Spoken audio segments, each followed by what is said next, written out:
Hey everyone, welcome back to the channel, Foundations of Real Estate Financial Modeling. Today we're going to talk about Sharpe ratios, very good ratio within the investment framework.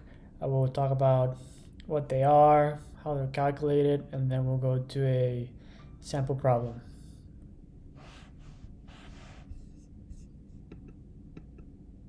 So what is the Sharpe ratio? The Sharpe ratio is a measure of the return on an investment relative to the risk. So it takes a look at the difference between the expected or the realized return and the risk-free rate. Additionally, you divide that difference by the standard deviation. The standard deviation is just a measure of the volatility and the risk of the investment. Go to the formula. So the R right here, that's the realized return or the expected return on the investment. RF is the risk-free rate, and this symbol is the standard deviation.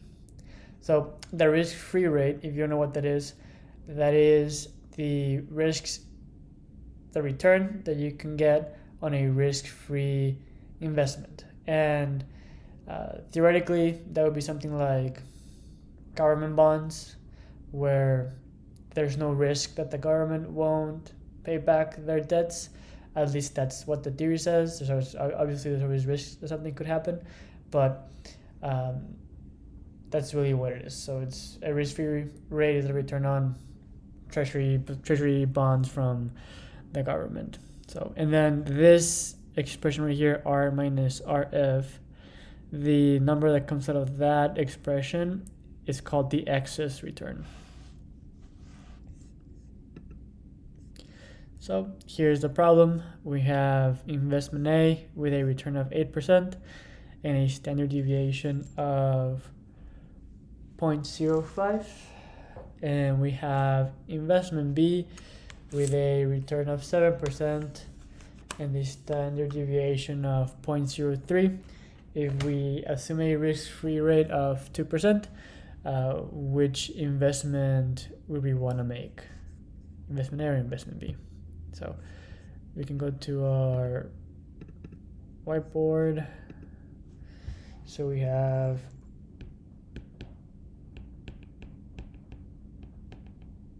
investment A.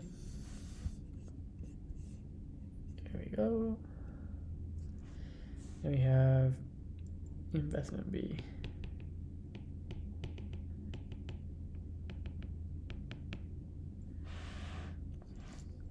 So investment A has a return of, we said, 8%. 0.08. We have a risk-free rate 0.02, and we have a standard deviation of 0.05.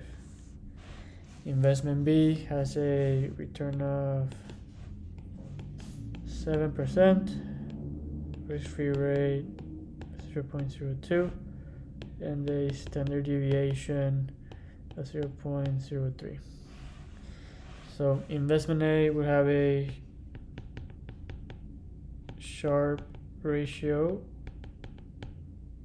of 0.08 minus 0.02 divided by 0.05. This is Sharpe ratio A. And then Sharpe ratio B would have a Sharpe ratio of 0.07 minus 0.02 or 0.03 for the standard deviation. So you do the math on the Sharpe ratio for A, you will get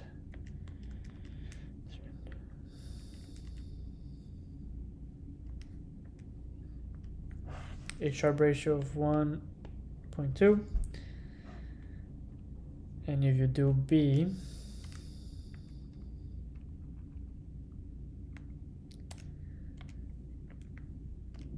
you get a Sharpe ratio of 1.67. So because Sharpe ratio for investment B is higher than the Sharpe ratio for investment A, everything else hold constant, everything else equal, we would prefer to go with investment B more than with investment A. So the higher the Sharpe ratio, that means the higher return per unit of risk on your investment. So we want a higher Sharpe ratio rather than a lower Sharpe ratio. And that is it, guys. Thank you for watching that video today, and we'll see you next time.